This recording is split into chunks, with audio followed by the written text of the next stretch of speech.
Hello everyone, in this video I'm going to show a step-by-step tutorial on how to enable marketing promotions on Alibaba.com account. So first we're going to go to the Alibaba.com app. You guys can find it in the App Store or Play Store.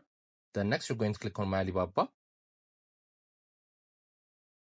Then you're going to click on Settings, found at the top right corner of the app. Then you're going to click on Notifications.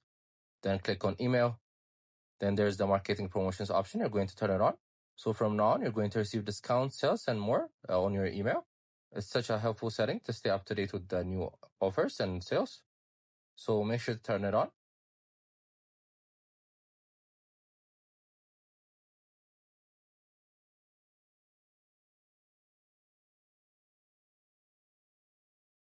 We also have different videos in our How to Tutorial playlist. Make sure to check them out.